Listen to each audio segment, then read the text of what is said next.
नमस्कार, लोक स्वर में आपका स्वागत है। मैं हूं प्रियंका। खबरों में आगे बढ़ेंगे, मगर उससे पहले सुर्खियों पर एक नजर।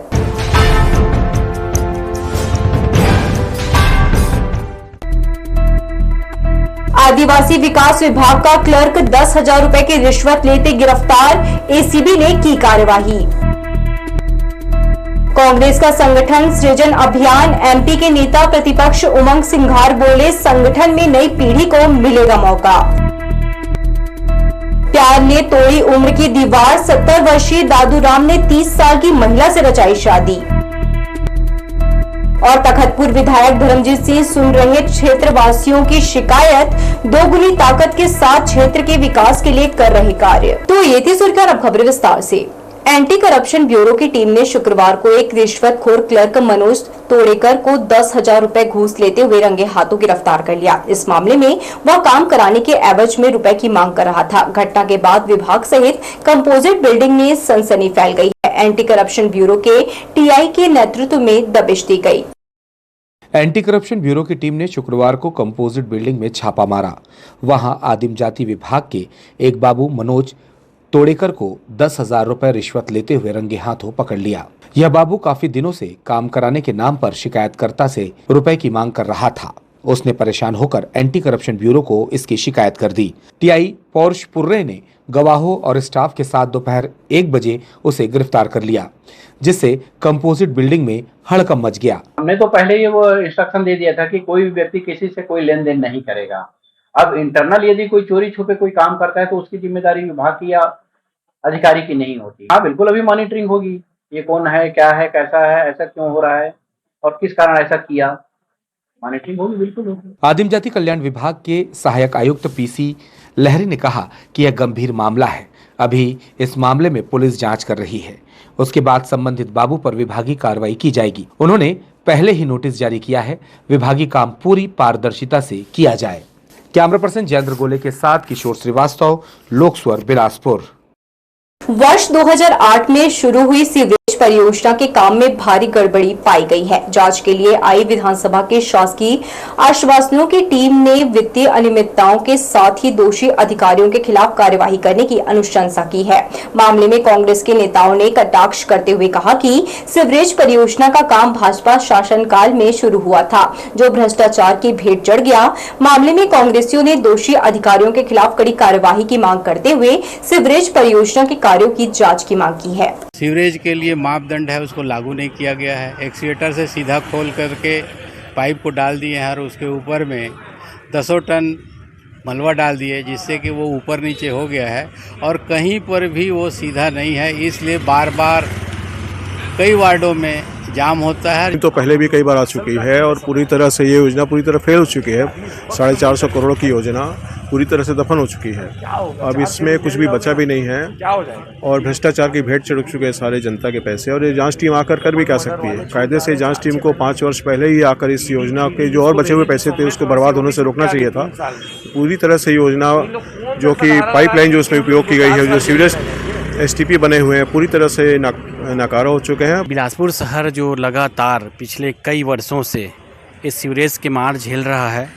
आप लोग देखे हैं कि बिलासपुर शहर को खोदापुर बना दिया गया है और जो आज तक सीवरेज जो प्लान है इनका सक्सेस नहीं हुआ है। लगातार उसमें पैसा को लेकर एक्सटेंशन कर रहे हैं। बस एक प्रैक्टिकल बन गया है बिलासपुर शहर। देखिए, आज की डेट में तो सीवरेज में हमको बिलासपुर शहर से में अब कोई होप तो है नहीं। कितने 100 करोड़ रुपए उस योजना में चले गए, किनका वो निर्णय था और कैसे सरकार के पैसे का और जनता के पैसे का दुरुपयोग हुआ है, उसका ज्वलंत उदाहरण इस पूरे देश में अगर देना होगा तो वो एक सीवरेज की योजना है। जिला सहकारी बैंक ने किसानों को 5 जिलों में लगभग 500 करोड़ रुपए अंशकालीन ऋण के रूप में दिए हैं। धान खरीदी के समय इस राशि का समायोजन कर लिया जाएगा। इस वर्ष धान की फसल अच्छी होने की खबर है, इसलिए बैंक को ऋण वसूली के प्रति आशान्वित है। बैंक प्रबंधन ने धान खरीदी की तैयारी शुरू कर दिया है। जिला सहकारी बैंक द्वारा धान खरीदी के लिए तैयारी प्रारंभ कर दिया गया है। किसानों से एग्रीटेक ऐप में पंजीयन कराया जा रहा है। पंजीयन 30 अक्टूबर तक किया जा सकता है। जिन किसानों का ऐप में पंजीयन नहीं होगा उनसे धान नहीं खरीदा जाएगा। अब तक 1 लाख किसानों ने पंजीयन करा लिया है।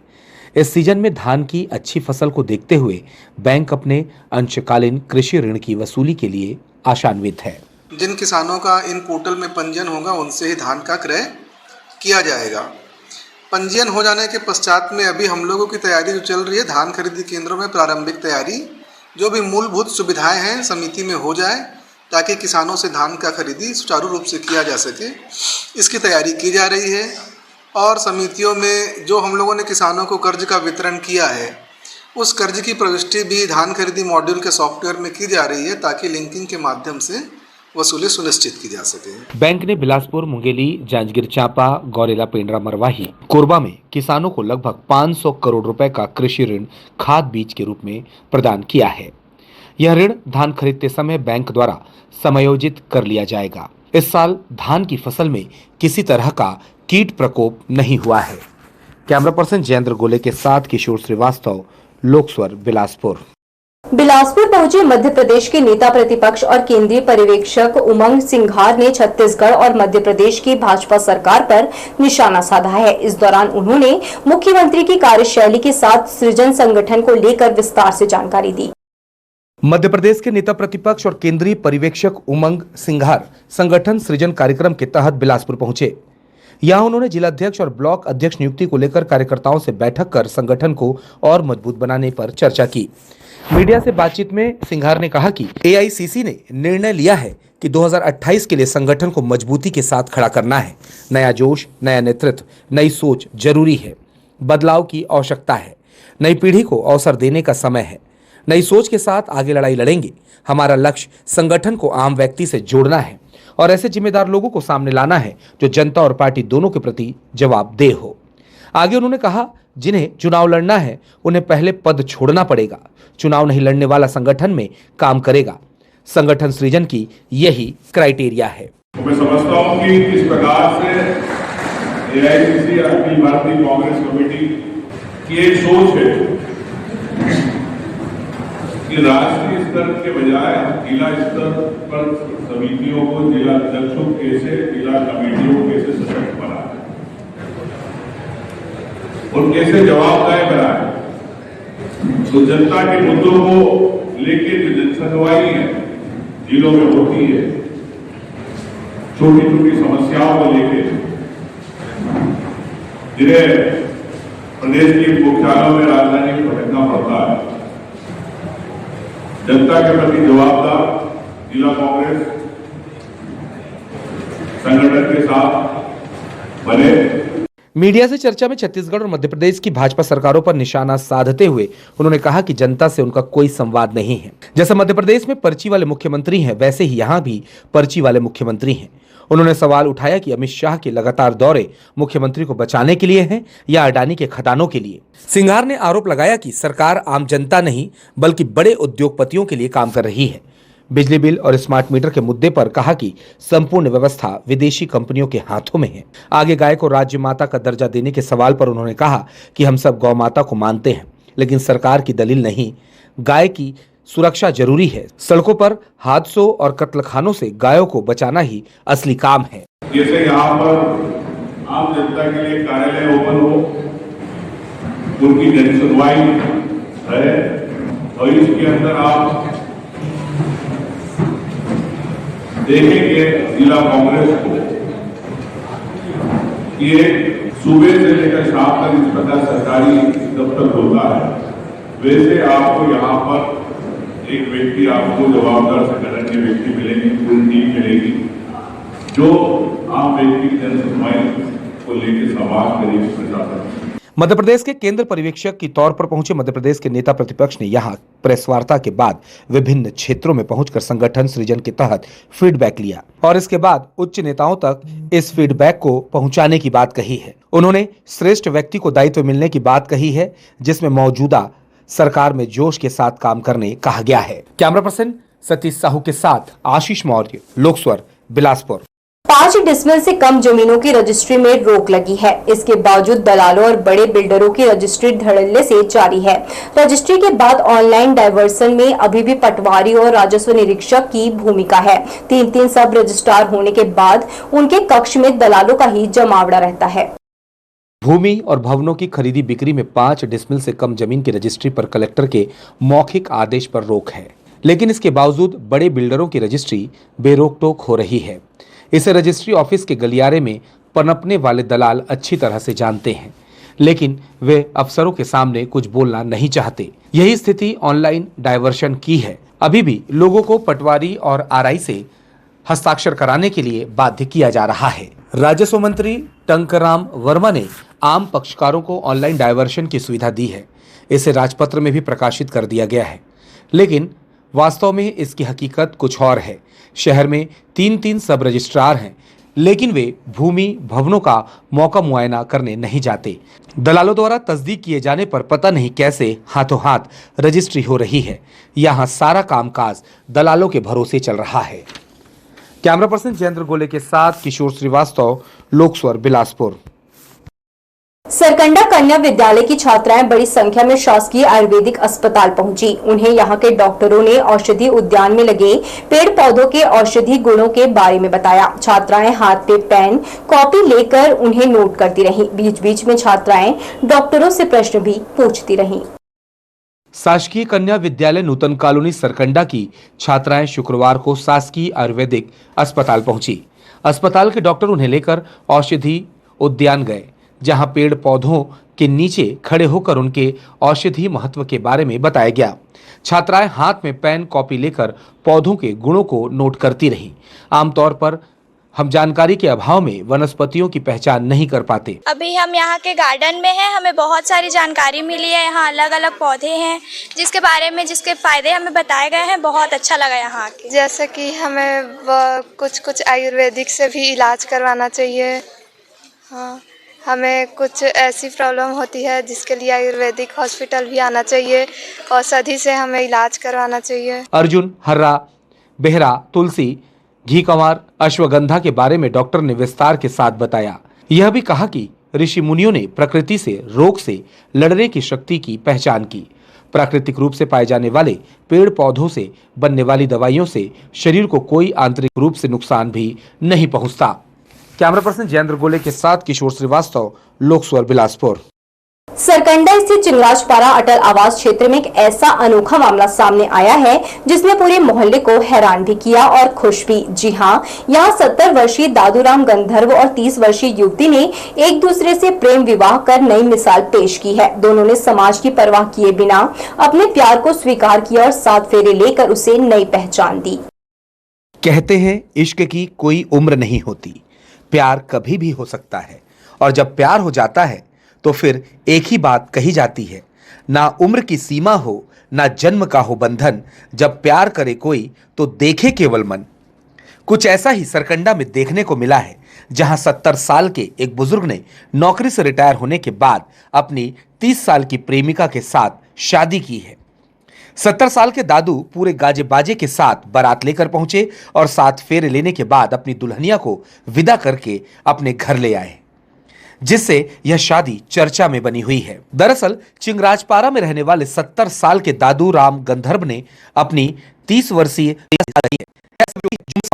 लव एंट्री मारी और 30 साल की प्रेमिका से धूमधाम से शादी रचाई है। मोहल्ले में ढोल ताशे बाजे, फूलों की बारिश हुई और लाल साफा पहनकर दादू ने सबको चौंका दिया। वहीं कोमल भी अपनी प्रेमी के साथ शादी करके खुशी खुशी अपने ससुराल पहुंच गई है। दोनों की शादी पूरे रीति रिवाज के साथ संपन्न हुई है, जहां कई करीबी और रिश्तेदार भी शादी में शामिल हुए हैं। कैमरा पर्सन मैंग सिंह छत्री के साथ आशीष मौर्य, लोकस्वर, बिलासपुर। घर खर्च के लिए पैसे नहीं देने पर आदतन अपराधी मोती निषाद ने अपने ही भाई पर प्राण घातक हमला कर दिया। मामले में सरकंडा पुलिस ने पीड़ित सावन निषाद की रिपोर्ट पर आरोपी भाई के खिलाफ मामला दर्ज कर लिया है। सरकंडा पुलिस के अनुसार प्रार्थी सावन निषाद से उसका भाई मोती निषाद आए दिन विवाद करता है। गुरुवार की देर शाम आरोपी मोती ने शराब के नशे में विवाद किया और अपने भाई सावन पर चाकू से हमला कर दिया। घटना की सूचना पर सरकंडा पुलिस ने आरोपी को गिरफ्तार कर उसके खिलाफ आर्म्स एक्ट और कई धाराओं के तहत कार्यवाही की है। प्रार्थी सावन निषाद जो है थाना में उपस्थित आकर एक जबानी रिपोर्ट दर्ज कराया है कि उसके भाई मोती निषाद के द्वारा जो है उसके पीठ में जो है किसी नुकीली वस्तु से मारकर जो है घायल कर दिया है।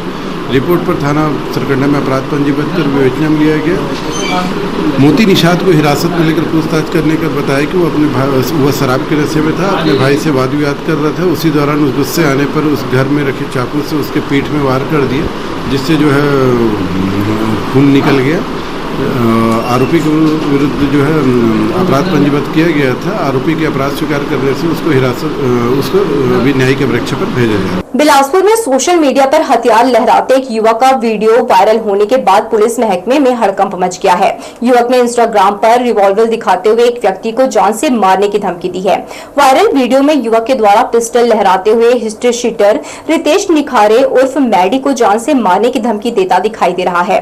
वीडियो सामने आने के बाद पुलिस ने शिवम मिश्रा नाम के युवक की तलाश शुरू कर दी है। बताया जा रहा है कि यह वीडियो शहर में अपनी दबंग छवि दिखाने और वर्चस्व कायम करने के लिए बनाया गया था। सीएसपी निमितेश सिंह परिहार ने बताया कि वायरल वीडियो के आधार पर युवक की पहचान की जा चुकी है और उसकी गिरफ्तारी के प्रयास जारी हैं। फिलहाल पुलिस आरोपी युवक की लोकेशन ट्रेस कर रही है।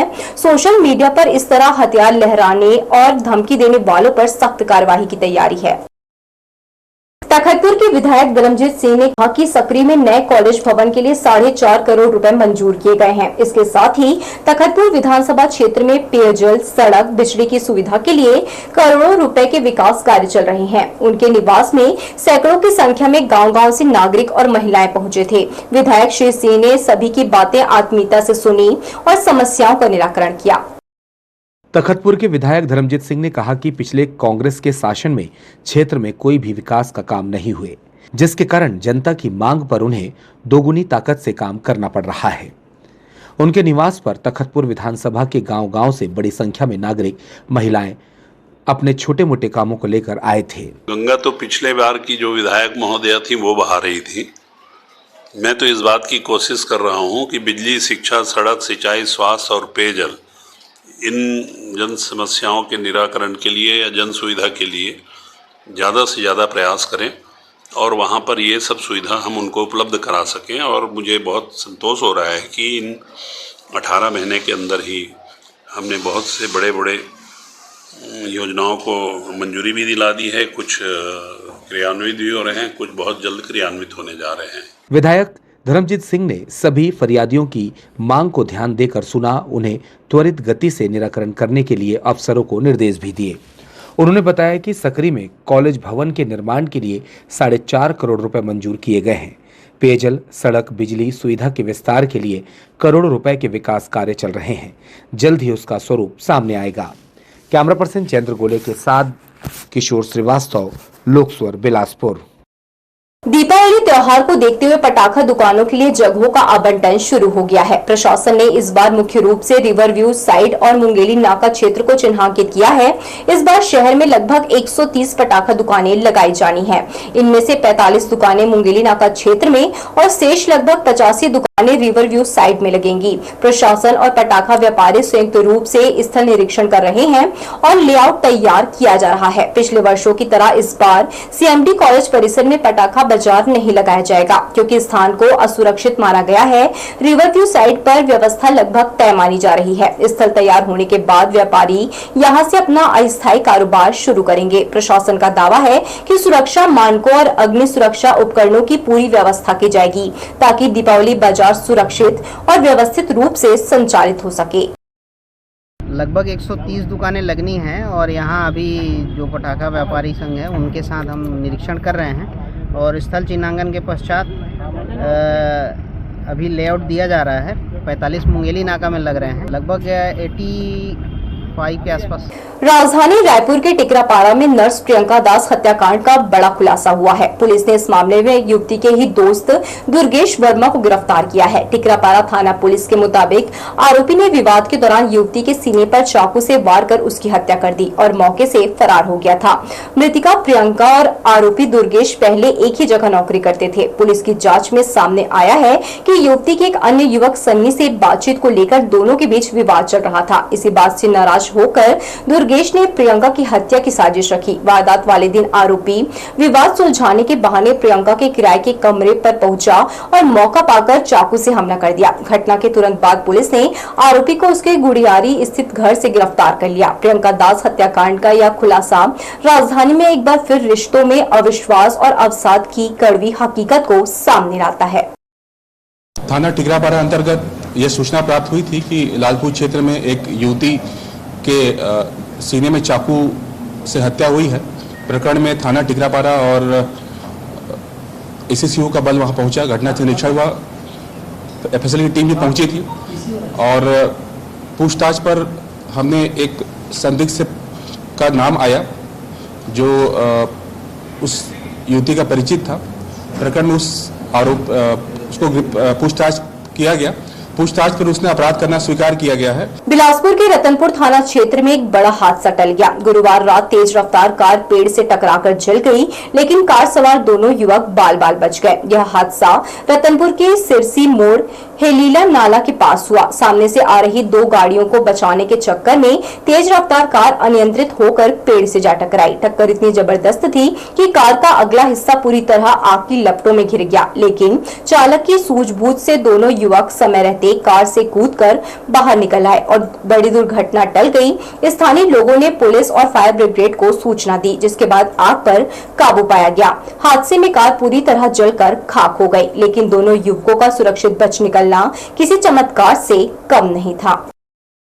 दुर्गा विसर्जन के बाद अरपा नदी का दृश्य चिंताजनक हो गया है। छठ घाट और पचरी घाट पर गंदगी का अंबार लग गया है। शहर भर में श्रद्धा और उत्साह के साथ मनाए गए दुर्गा उत्सव के बाद प्रतिमाओं का विसर्जन बड़ी धूमधाम से हुआ, लेकिन विसर्जन के बाद का नजारा अब परेशानी बन गया है। अरपा नदी के किनारों पर पूजन सामग्री, फूल मालाएं, लकड़ी के टुकड़े, बांस की बल्लियां, मिट्टी के बर्तन, प्लास्टिक की थैलियां और रंगीन कपड़े बिखरे पड़े हैं। इन सामग्रियों से बदबू फैलने लगी है और नदी का जल प्रदूषित हो रहा है। मिट्टी की प्रतिमाएं तो धीरे धीरे पानी में घुल गई, लेकिन उनके साथ उपयोग की गई अन्य सामग्री अब किनारों पर जमा हो गई है।